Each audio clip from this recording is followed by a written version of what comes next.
Hello, everyone. Welcome to the Power Man podcast. My name's Rory Paquette. I'm your host, your very grateful host. I want to thank all of you again and again and again for everything you've done for us, all the sharing, all of the subscribing, all of the liking, the whole nine yards, everything you guys have done. We got a ton of DMs after our last episode. Oh my gosh, did we get a ton of DMs? And I'm responding to every single one of you. So if I haven't responded yet, don't lose your minds. I'm going to get to you. But when we have like 300 people respond, it takes me a minute because I'm not just going to go, yeah, no, yeah, no. I'm going to fire back at you. You're going to hear some stuff. All right. So hang in there and you will get an answer to whatever your question was or whatever your statement was. I love you guys and I love that you're communicating with us. All right. We have a great guest on the show today. And this is a very unique guest, actually, from a very unique standpoint. I'll explain all that in a second. But you guys that are fathers out there, you're going to love hearing everything that this young man has to say. And he's going to give you a lot to think about, I think. So pay attention, get ready, dig in, go get a beverage, get a sandwich, whatever you got to do, sit down, enjoy. Speaking of which, it's time to pay some bills. So I'm going to take a sip of my preferred beverage to get us going. Oh my gosh. You guys all know what it is. That's right. It's Freedom Hill Coffee. At Freedom Hill Coffee on Instagram. Go check them out. Deep, dark, rich, bold, and beautiful. Just like my wife. They have a awesome flavor, beautiful roast. They brew a mean bean. They do all the right things for all the right reasons, and they support veterans, which is why we support them the way that we do. You guys all know how important veterans are to us here at Power of Man. Mad respect and to them and to Freedom Hill Coffee at Freedom Hill Coffee on Instagram, guys. Go check them out. If I'm going to keep up with this young buck, I need another couple sips, so bear with me. Yeah. There we go. All right. Please welcome to the show. Guys, you're going to love this. Addiction recovery advocate and speaker, also TEDx speaker, Dylan Lundgren. How you doing, Dylan? Pretty good, Rory. Good to be here with you all. Thanks for coming on today, man. I really appreciate it. Got it. You've got a very unique story. You've got a very unique standpoint and viewpoint on a lot of this stuff. When I first communicated with you, the first thing you said was, "Hey, just so you know, I'm not I'm not a father or husband yet," and I appreciated that. But you do still have a message for those fathers and husbands, don't you? I do. Yeah. I think I Okay. still have some experience that could be useful. Well, let's tell everybody who is Dylan Lundgren. What's your story, brother, and why are you here? Thanks, Rory. And yeah, so I like Rory mentioned, I'm a addiction recovery advocate and speaker, and the reason for that is because I have a history of addiction. Luckily, now I'm in sobriety. I've been in sobriety since 2004, so it's been a little bit, but I grew up, I'm 46 years old now, so I got sober around 25. I grew up in Connecticut, in the suburbs of Connecticut, and I grew up pretty well in terms of having a roof over my head, meals on the table, that type of thing. There was some emotional instability in my family in terms of my father having some really challenging emotional issues. And so growing up, it was kind of volatile in that sense in my home. Um, so I bring that all up because some of these things pave the way for addiction to take root. And Mm. when I grew up, I didn't really pick up drugs or alcohol until after high school. In high school, I was a scholar athlete. I was actually voted the scholar athlete of my class for, one man, one woman. I was voted the male scholar athlete. So in high school, it looked like I had everything I needed to be successful. I had the good grades, captain of the wrestling team. I was involved as student representative on the Board of Education, National Honor Society, you know, just you name it, there was a lot of different awards and accolades there. Yeah. But interestingly, the same year that I got a lot of those awards, I started to have serious mental health challenges, specifically suicidal ideation. Once again, this is before picking up a drink or a drug. Um, and part of the reason I didn't pick up a drink or a drug was because I saw what it did to some of my friends. Like I saw how my friends would change when they started to get into drugs. And I also had a history of alcoholism in my family, specifically on my dad's side. And so I just was like, I'm never going to pick up a drink. But I didn't realize there were other people out there that didn't necessarily have a problem with alcohol and drugs. I just kind of assumed everybody did. If they, did it was bad for everybody, which wasn't necessarily the worst conclusion to come to because it kept me away from it, you know, even though it's not necessarily true. Uh, for me, it turned out to be true. So I had some issues that I didn't really know how to deal with, you Okay. know. And at this point, this is close to 30 years ago now. No one's really, now it's more talked about. Mental health, addiction is more in the public conversation. But at that point, it really wasn't. Alcoholism, maybe, but mental health, other issues, like it wasn't talked about. So I didn't really know how to talk about it. I didn't know how to talk about the suicidal ideation.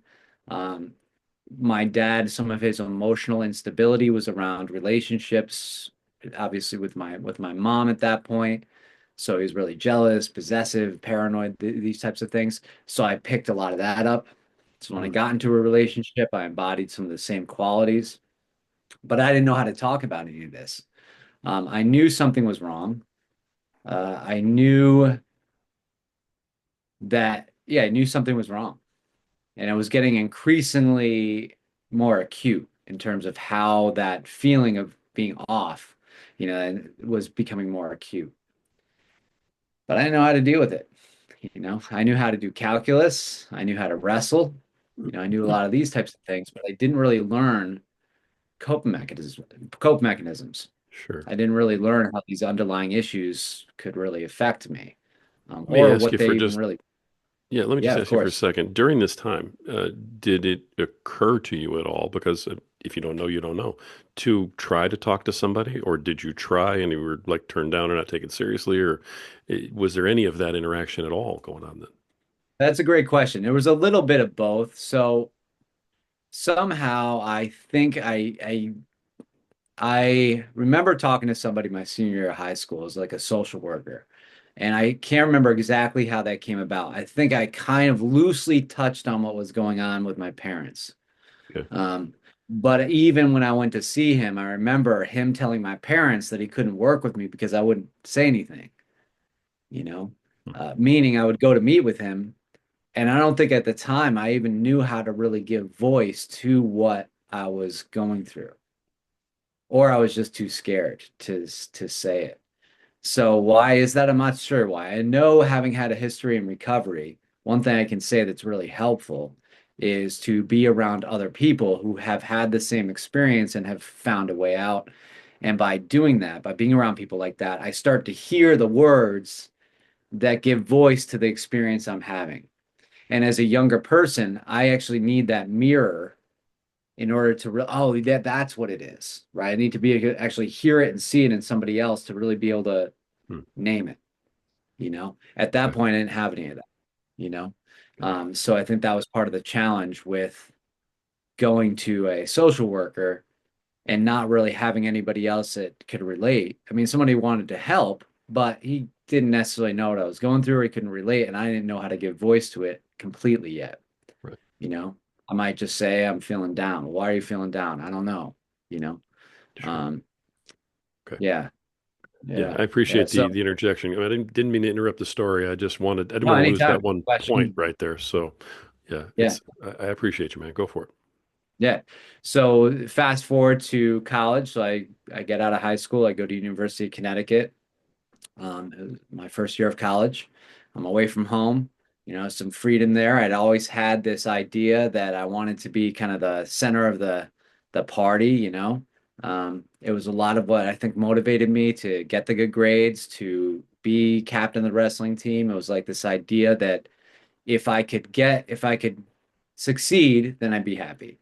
Um, because I think and that wasn't necessarily something that came from my parents. I mean, my mom was really smart. She got good grades. My dad was a hard worker, but there wasn't a lot of pressure to, be the best or something. I think where that came from was this idea that I saw in other people. They looked really happy, right? If they were, you know, getting good grades or this or that. Um, but I also saw that in some guys who weren't people, guys, women who weren't getting good grades, like the party animal in high school. Or this, the I wanted that. I wanted to fit in, and I had a really hard time feeling okay in my own body. And so, I tried the best I could to achieve that through grades, sports, whatever. It didn't work. So when I got to college and I found other people who drank or partied, but weren't necessarily, spinning out of control, I'm like, you know what? I'm going to give this a shot. Uh, and I did, and it worked for a little bit. Hmm. Meaning that experience of feeling, uh, not feeling okay went away. Like basically what I'm saying is for the first time, I felt okay. Okay. And I felt okay in my own body. The kind of chatter in my mind quieted down. It went away, for the first time possibly ever, if not for a long time. Wow. And so it seemed to work. But I didn't make that conclusion the first day I drank. A lot of this is in hindsight. All I know is I drank and I had a really good time, you know, for a little bit, right? Right. The problem with that is really just it was masking a lot of these underlying issues that were fueling, suicidal ideation, that were fueling, a lot of this insanity going on in my head. And alcohol quelled that.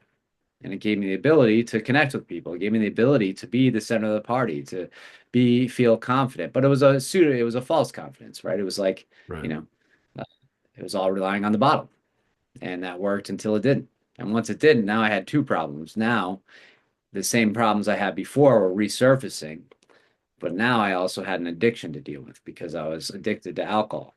And So this was now it's like I stopped drinking. like 20 years ago, 25 years ago. I'm Yeah, just so I using went your to age right college in 1997, 98 would be my first year of college when I drank for the first time. I started to see, addiction can be, for some people it's quick, some people it's slow, but it's always progressive. So addiction, alcoholism, I believe, go hand in hand. They're basically the same thing. Sure. Um, so for me, I could see signs of alcoholism, signs of addiction taking hold back then, but it really didn't get bad enough for me to notice or do anything about until a few years after that. But I started to drink alone at college. I started to drink on weeknights, things like that, where I'm like, this doesn't feel right. Um, but the underlying pain was so intense that, it was like, well, maybe this isn't the best choice, but I'm in a lot of pain. I don't know how to deal with life. And for today, this seems like it's the best choice I have, even though it might make things worse tomorrow. But you keep doing that long enough, and it gets pretty bad, which is what happened. You Right. know, So the you were pain. somewhat aware that this was going on. Well, a lot of this was in hindsight, but I will say that I had an intuition and conscience that something was off. There's a subtle awareness, Sure. and it got as the addiction got worse, that awareness got louder because the consequences were becoming more evident, I you see. know. Okay. So starting to get arrested, first it was alcohol, and then alcohol wasn't enough. So then drugs came in, and there was some trauma in there that exacerbated things. So I had gotten jumped by a gang, assaulted by a gang, um, which exacerbated things. And I didn't think I'd ever really do drugs. Even when I drank, I still, before I drank, I'm never gonna drink. When I drank, I'm never gonna do drugs. Well, Right. after getting assaulted by the gang, it was kind of like, F it, I'll just do drugs. And then when I do drugs, okay, well, I'll never do crack. Well, get arrested enough times, spend time with enough people, and all of a sudden, well, I guess I'm doing crack now. Right. And so it's like it just gets worse and worse and worse. Wow. And a lot of that was getting worse because I didn't have coping mechanisms. I didn't know how to deal with what was going on. And to our point before, I didn't have that mirror of other people, you know, having the experience I was having and finding a way out. I wasn't in those situations. I was with people who, like me, probably had no other way or just didn't care. It's like their best Right. solution was, okay, we'll smoke crack, It's like So there was no it's not the support best solution. structure or anything for you to try to lean on either. You were just out there kind of Not feeling. really. And I was getting to a point where I wasn't putting myself even exploring that, Yeah. you know?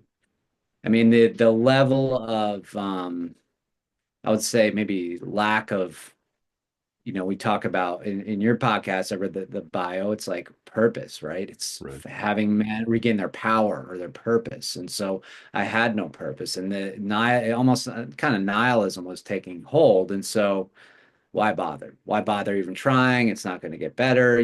Just, I used to be a scholar athlete. Now I'm this. This is all I'm ever going to be. I'm going to, just, this negative Right. self-talk. And so I wouldn't even try. But there was still some connection to what I would call God, to a higher power, that when it got bad enough, I did try, you know, bad enough meaning coming close to death. Um, what in recovery movement or rooms we call a bottom. You hit a bottom, and that eventually did happen. I would say it happened a couple times, wasn't once, but each time it got me into a position to be open to something different. So an overdose, getting arrested, finally ending up back in treatment for the second time, which was when I got sober in 2004. Um, and what was interesting about that shift was that I had ended up in jail for the first time. So I got arrested and would go to the town jail, but this time I got transported to the county jail, which was a very different experience. The whole chain gang thing, Yeah. getting strip searched, you know. Um, and something about that really shook me, even though at that point I had already overdosed, I'd already been arrested, I had attempted suicide. I mean, there was a lot of things you would think like that would have, been a bottom for me, and it was. But for for some reason, this loss of freedom and being in this place really hit me psychologically in a way that shook me enough to be open to change, Wow. and be open to change, meaning ask for help. Because at that point, it wasn't like, okay, I'm just going to change now. It wasn't that simple, and it isn't that simple for most people with an addiction. Yeah. Once the addiction takes hold to that extent, there's usually a lot of help that's needed, you know? And so for me, that help was treatment, doing a 12-step program, getting a sponsor, having treatment was across the state, which was really helpful. So a change in culture and environment was a big deal. Getting out of my environment, my hometown, where a lot of the associations I had now were they were no longer in high school or at sports and good grades. Now it was like, this is where I got high, this is where I got arrested, Yeah. being able to be in a different environment was really helpful, and being around other people who knew a way out and could also relate to what I was going through, you Sure. know? And so that changed that trajectory completely. I know that things have changed a lot in 25 years, 25, 26, 27, 28, somewhere in that range from back when you were dealing with this stuff. I think now there's a little more awareness. Would you say that that's Oh, accurate? for sure. Yeah, Okay. yeah, And definitely. so Yeah. part of it sounds like what happened to you was there really wasn't any awareness of what you were going through and like readily available help to make you think, hey, maybe I should go here. Was it a lack of options for health That's a that good kind of point. stuck you? Yeah, it's a really good point, actually. I didn't think about it like that because I've often thought about the conversation changing in terms of there being more awareness and discussion about this, Mhm. but I didn't necessarily think about the options piece because you're absolutely right. Like back then, there weren't a lot of options publicly, Right. you know. Like now, people generally they're very aware of the tr term treatment or rehab. Right. So if someone has a problem, it's well known, I think, that like maybe you should go to treatment, maybe you should go to rehab. That wasn't the case back then. The only time that would come up was when I would get arrested and then go to the court, and the court would give me an option, Right. right? You get locked up or you go to, outpatient. It's like, well, I'll go to outpatient. But that was a few steps removed from the public conversation. Yeah. Uh, so I think you're right. I think that definitely could have played a big role had that been more of a public awareness. Like maybe I need help Sure. and need treatment. Yeah. Well, and that's what you're doing now. You're going around and speaking and trying to raise it even higher, the public awareness. Is that right? Yeah, and incorporating the things so to circle back, to kind of tie a knot on my story Yeah. here. Go ahead. And when I got sober, um, there were a few things that changed. I mean, you could say my whole life changed, but a few really main components of that. One was being in a different environment with people who had a way out, you know. For me, that was the treatment center I went through, this place called Mountainside in Connecticut. It was also 12-step program and getting a sponsor. Um, but the treatment program was unique because they had a thing called the mind, body, spirit program. And what that gave me was tools that I had never had before on how to deal with the stuff that was coming up in my daily life and also how to find purpose, mind, body, spirit, the spiritual side of things. I didn't grow up with any spiritual or religious really outlook. My parents didn't have one, so that was all new to me. But it was really helpful because it gave me a sense of purpose, something to connect to, a lens to look through my life through that gave me some purpose, which I didn't have. Yeah. And I would learn things like yoga and meditation, which were ways to deal with my mind and body, in terms of the stuff going on in my mind or the uncomfortable sensations in my body. And it wasn't just about the bad stuff. I mean, meditation brought me a sense of peace. Yoga brought me a sense of feeling good in my body. Started to get into exercise, things like this. I mean, I had been into exercise, but I think the spiritual component gave me a paradigm to look at things through that had more of a purpose. Because in high school, I was a captain of the wrestling team, trying to be a state champion wrestler, but it was coming from this place of like the intention was all off, you know. It's like I'm trying to fill a hole that can't be filled by that, you Mm. know. And the spirituality piece in this program really helped me to access a deeper purpose and value that wasn't just based on external circumstance, you know. I see. I didn't actually realize coming into this that your faith was a big deal in how you recovered. But I love hearing that. I'm glad to hear that. Now, is that something that you've continued to pursue? Yeah, yeah, Yeah, definitely. It's very much part of my life for sure. that's awesome. For sure. And so to answer circle back to your question about do I spread awareness? Yes, but I also have a focus on sharing some of these tools, in terms of because those are the things that I wonder if I had had those earlier on, what difference it would have made, Yeah. you know. Um, yeah. So as you're doing this now, who do you go and talk to, for instance, when you want to try and share these things? Who is it you So go it depends. speaking I to? mean, it depends. Over the course of, this 20 years, there's been a bunch of different situations, opportunities. I have given a TED talk on my experience in recovery, and it's called The Power of Community. And so that is one of the core elements that I've found to be transformative in my journey of healing and recovery is having a community that has a common intention or a common purpose can be really, really powerful.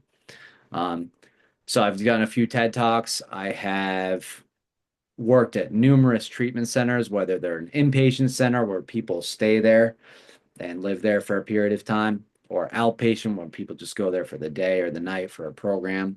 I've spoken at places like this. I've also worked there as an employee. So sometimes it's offering things like yoga and meditation.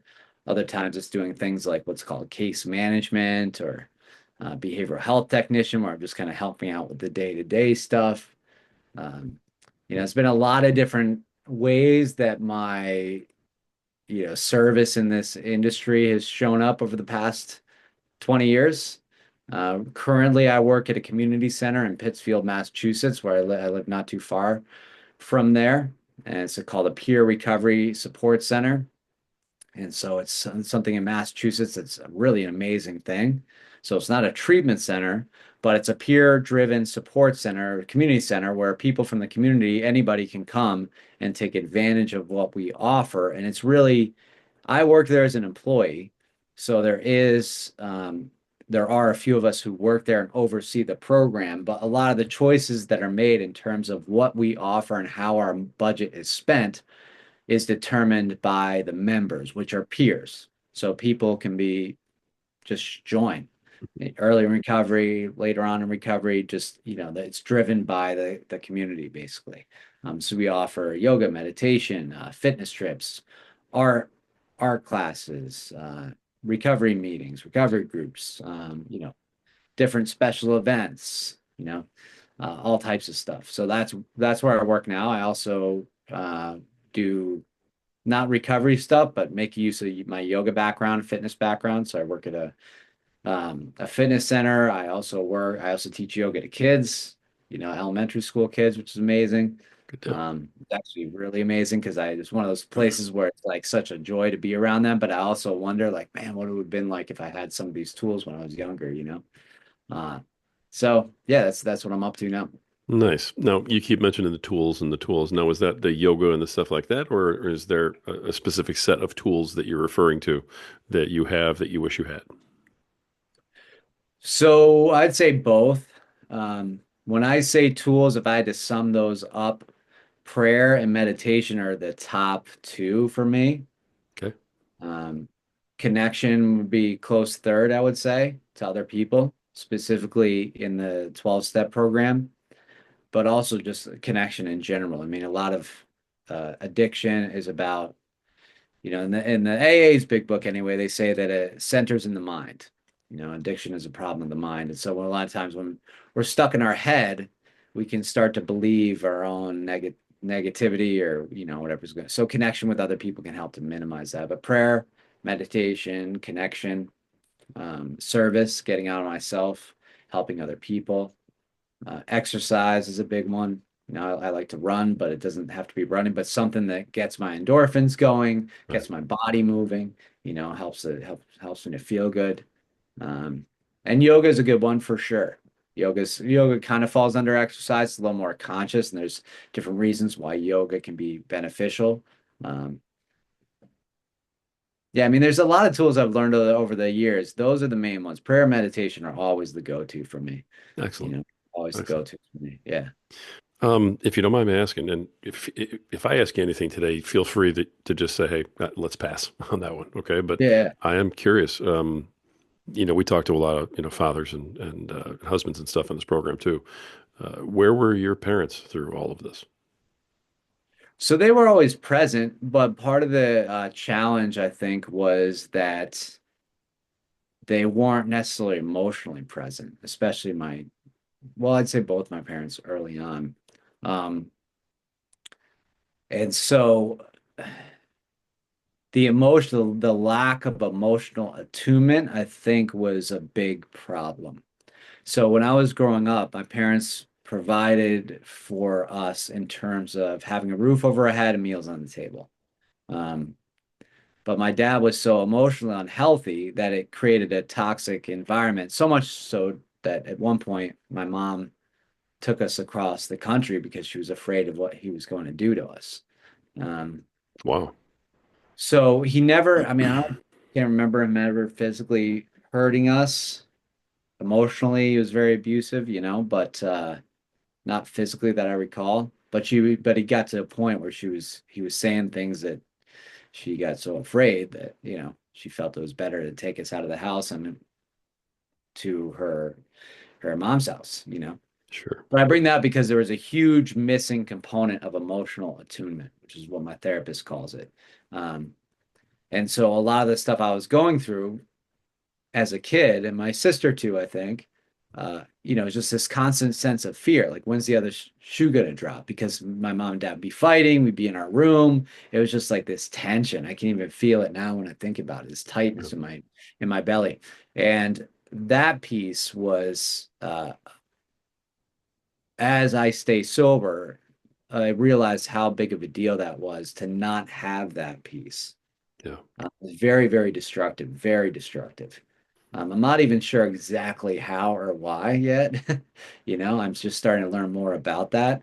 But I definitely realize that that piece can be very destructive. And it's interesting because it's not something that's as simple as putting food on the table or a roof over the head. It's not, you can't necessarily just say in every situation, this is what it looks like.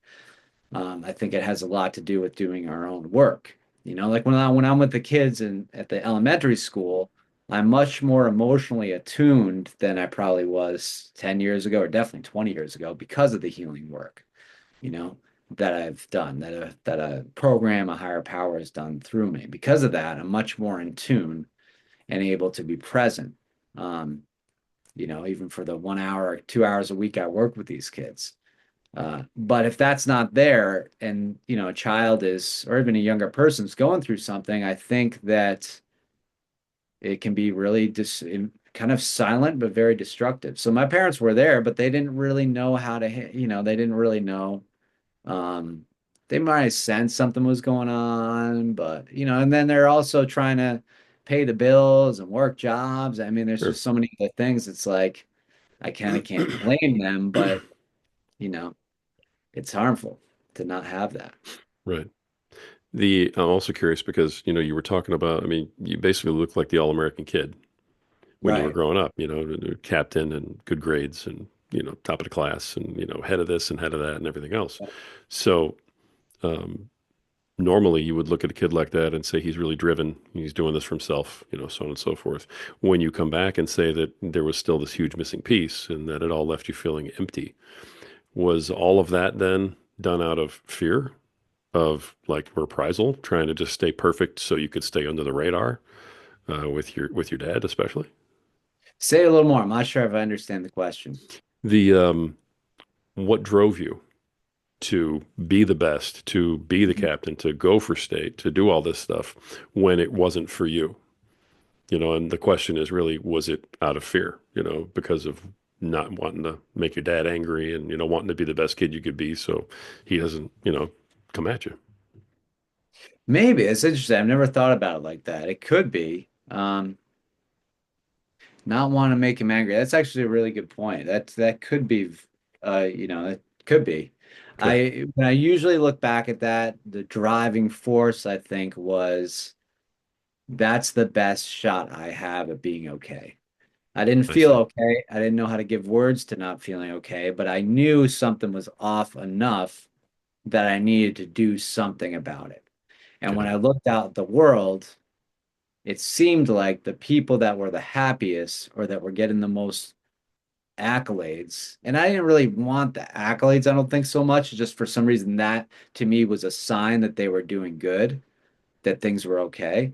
Were the people getting the good grades or the state champion wrestler, or even after that, even in college, there was a kid in high school who I idolized because he was the guy always having the parties and getting the girl. And so Right. that was the other side of the coin, right? It's like, well, if it's not the good grades and this, then maybe it's the party animal, but it was always a sense. But in terms of where that came from, was it fear driven? And to kind of keep my dad from getting on me. I don't know. Because he was hard on me, but never really about grades. Same with my mom. But I always did pretty well. So that, it's like, I don't know. If I had not gotten that, would they have, it was just kind of this Sure. unspoken thing that you need to do that? Yeah. I appreciate you fielding the question. Thanks. Yeah. Thanks for that. Yeah. I know that when you said that earlier about, being the perfect student and stuff, that's one of the biggest fears of parents, not just fathers, but, parents in general, is that, the kid looks like he's totally fine. Seems like Mhm. he's totally fine. You would look at you back then and no one on the outside would have any idea that you were having suicidal thoughts, for instance. Um, so, one of the things that's in your bio is talking about the signs to look for, and Yeah. things like that. And so I am curious how, since we're talking to parents, especially fathers, you can't just take the surface look and say, all right, everything's okay. You have to look a little harder, a little deeper. And so, what are some of those signs to be looking for so that parents know to at least ask the question, are you okay? Yeah, it's a great question. I mean, one thing to look out for is a change in attitude. And I mean, kids are going to change their attitude moment to moment sometimes, right? Day to Sure. day. But it's more of an evident change over time. It's like, you know, a month later, you know what I mean? It's like very evident that something has changed in their personality or attitude in a way that's concerning. So another thing is a peer group, change in peer group, you know. A change in hobbies. So maybe somebody is really into something like, let's say, baseball, and all of a sudden they're just like, I'm not going anymore, but they used to really love it, you know? Um, when all these things combine, it's generally a sign that that something's off. It takes a little discernment, I think. Once again, I'm not a parent, so this is speaking from outside of that realm, but I am somebody with a lot of experience in addiction and recovery. Yeah. And so it does take some discernment because sometimes it's just like, kid's not interested in baseball anymore, right? Or he's just having a bad week at school, or he got bullied, and it's like, um, but that can continue to happen. Like the bullying thing was part of my middle school experience and really impacted me, but it wasn't a one day thing. It was something that was happening from the same person over a long period of time. That's much different. I mean, I guess it could be very traumatic either way, but the long-term impact of some of this is what really is can be harmful and what really can be a sign in terms of is something off. And it doesn't have to be addiction because once again, like for me, I didn't even pick up alcohol until college, but there were signs there that something was wrong, and it made alcohol the perfect solution at the time because I didn't have another solution. So it was at the time the perfect solution, seemingly, you know. Gotcha. Yeah. As you're going through the second part here, where you're getting arrested and you're going from this drug to this drug, and you're going to crack, and then you're getting in rehab. Were your parents, either one of them, involved in any of that, or did they cut ties with you at some Yeah, point, or what was their they cut involvement? they cut ties with me at some point. They tried to help. I don't think they really knew how. Um, because I don't think they could relate. And that's part of the challenging thing is they couldn't necessarily understand what I was going through. Emotionally, psychologically, you could say even spiritually. And so to them, I think it was, and this is the case, I think, for a lot of people because addiction is not necessarily a logical thing. I mean, if you look Right. at somebody in active addiction, they're doing things that technically are insane, you know? Sure. Um, so my parents couldn't really understand. So they would try to help, but then I mean, I would steal from them, so they'd have to cut ties, which 100% makes sense, you know? But this is where it comes back to having people that can understand. And one other thing I would say in terms of the signs or a solution, kind of a preemptive solution or prevention, is having discussions, but from people that are more on a peer level or from, I guess anybody. But the reason what I'm getting at is in high school, I had a health class. And in hindsight, it was the only class I ever had that taught me things or discussed things that became relevant in my later life. You know, Mm. I'm really glad I got good grades. It definitely had a benefit to it. I Right. really enjoyed wrestling, and it also had a benefit to it. Um, and in some ways, you could say some of that was translatable because of the discipline or the fitness piece, but the health class was the only one that was like directly relatable, to my later life. So my health teacher would talk about these things a little bit. The problem was there was no real follow-up. And I'd have a health class once a week, once every 2 weeks or whatever. I'd get a little insight or a little like awakening, but there was nobody to follow up with about it. So I just forget about it, you Yeah. know? Um, and now there's a little better structure around that. But I think the challenge with kids is they don't want to necessarily listen to a parent or an adult lecture, uh, and so having a way to teach these things or talk about these things. It's more on a peer level, which is why it can be helpful to have speakers come in. I had actually went back to my health class in high school. It's been a while now, but for the first few years of my sobriety, I would go back to the high school and speak in the health class. And I get letters from kids. I still have them. My dad is struggling, or it's like, um, and they didn't to them it was a way to talk about it.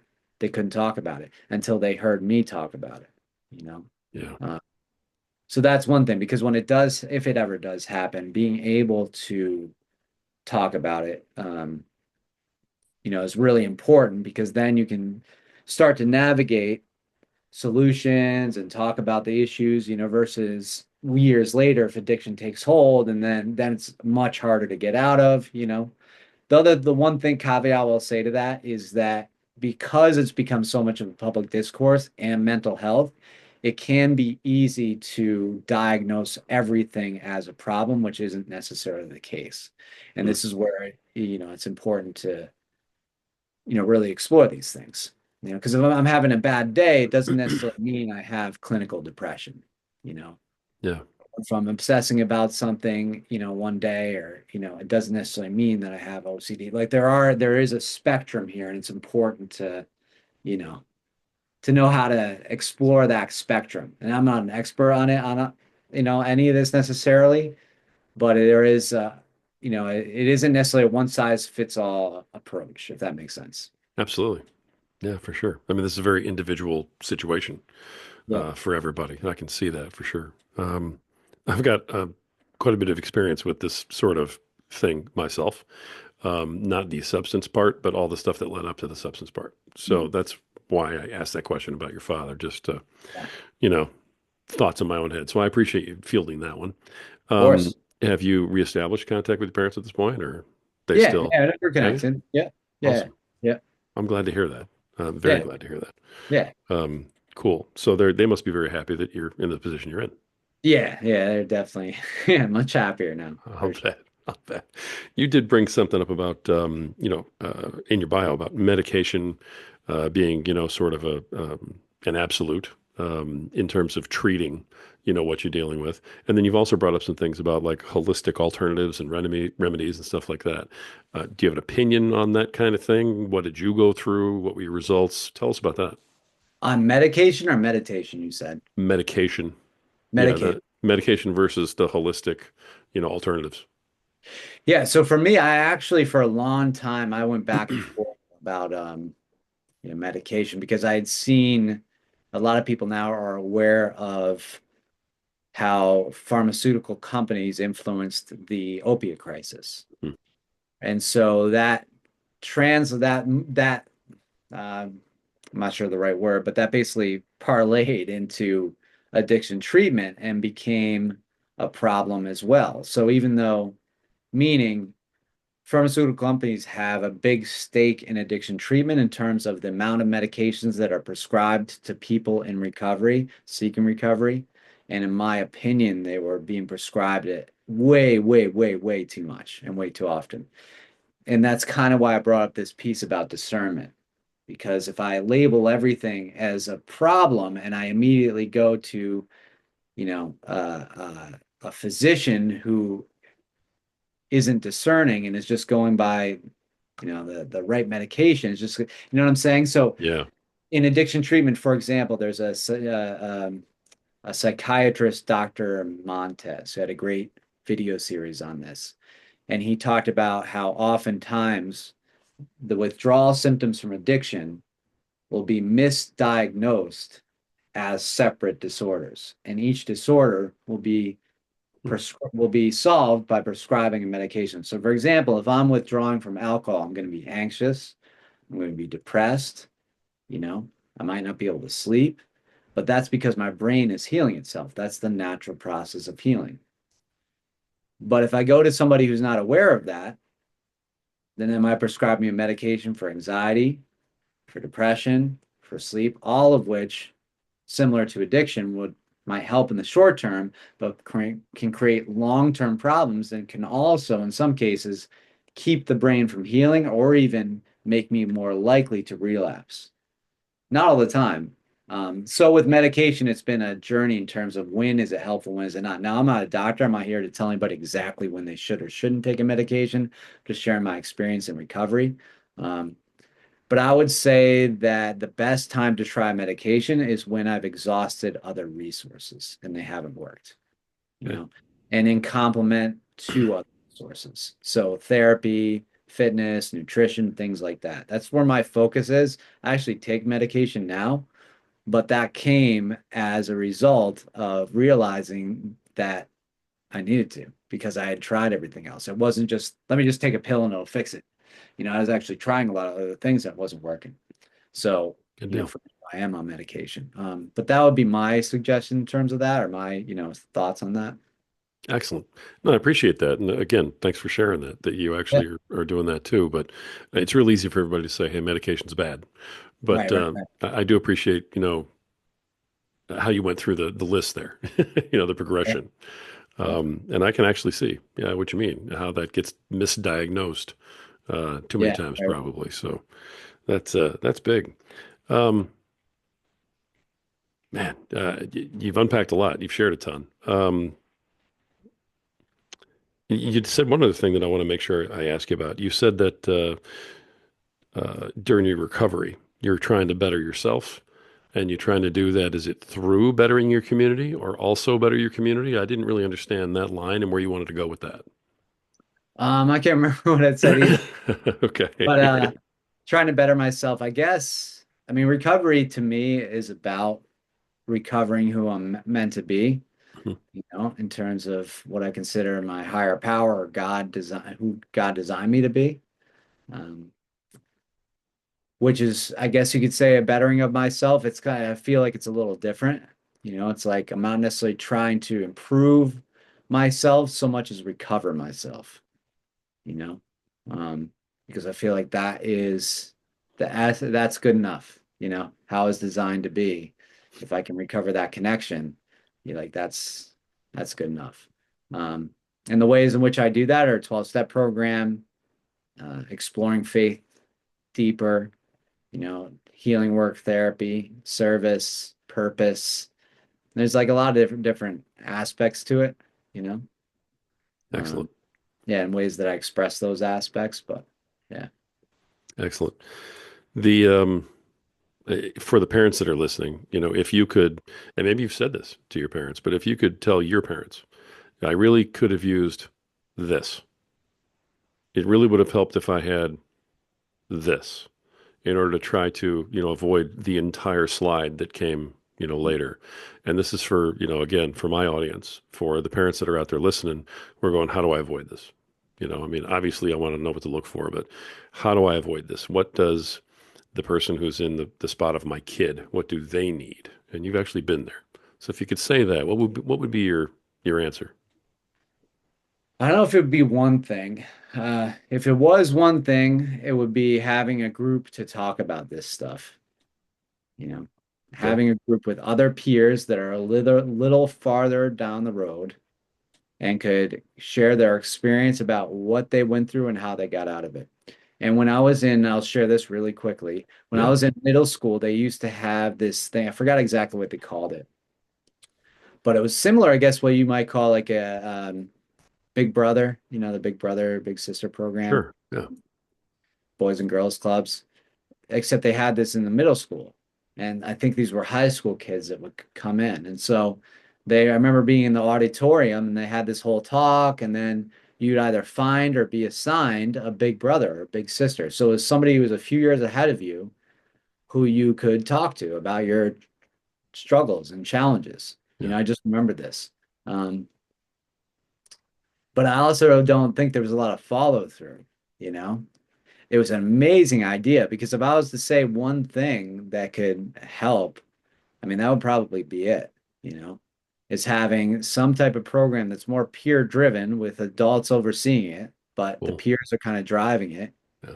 Um, but there wasn't, as far as I recall, there wasn't really a lot of follow through. So having something like that, but with more structure and accountability, because had that happened, I think that could have helped. If I was like talking with somebody more regularly, an upperclassman who was able to really talk about these things, or you know, I think that could have really helped. Love that. Yeah. I appreciate you sharing that too. All right, as we kind of wrap this up, I mean, I love your story, love where you are now. Congratulations, by the way, Thank you. and serious respect for everything you've been through and had to conquer and are still, fighting. I know, so it's really amazing to see what you've been through in your recovery.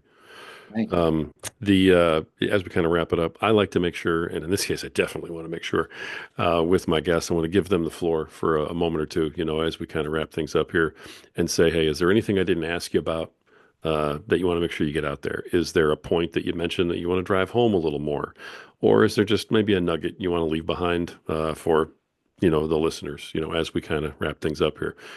If it's all three, give me all three. The floor is yours for the next few minutes. So go for it. So though, I guess yeah, that's yeah. What would I wrap this up with? So the one thing I would say is that if there are younger listeners listening, hopefully you found something here that gives you hope and that gives you a willingness to talk about what's going on with you, or gives you a mirror in terms of maybe even how to talk about what's going on with you. Um, For those who are a little older, fathers, husbands who have kids, I would say don't be afraid to talk about these subjects.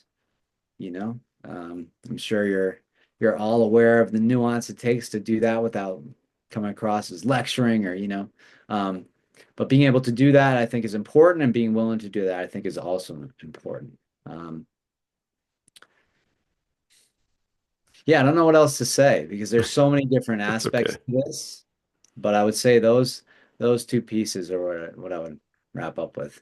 I appreciate it. I mean, whatever came to your mind is totally fine, man. There's no right or Yeah. wrong. So I Yeah. appreciate you laying that out too. And we are talking to multiple people on this podcast, so that's beautiful, beautiful.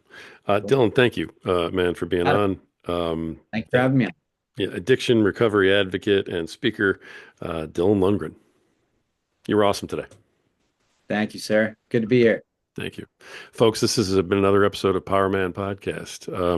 The reason that we bring powerful men like Dylan onto the program, talking about very powerful subjects, is because it's stuff that we're all dealing with. It's stuff where all of us that listen to this podcast are on one side or another, or know somebody who is, of Dylan's situation and everything that he went through. And while we want to come together and applaud him for everything he's done, because a lot of this stuff he had to handle by himself, we also want to take heed to what he's telling us. If, you got to talk to your kids, guys. You got to go out there and you got to talk to your sons and your daughters. You have to make sure that even though they look perfect on the outside, that they're feeling perfect on the inside. It isn't just a given, and we can't just go, hey, they're fine, and walk away. Make sure, do the due diligence, do the work, and you know what? Ask them, talk to them, communicate with them. And we got some great messages from Dylan today to take away with this, you guys. The reason we talk about this stuff is because, you matter, you have value, and you're worth it. So let's do the work. You just have to believe it. Until next time.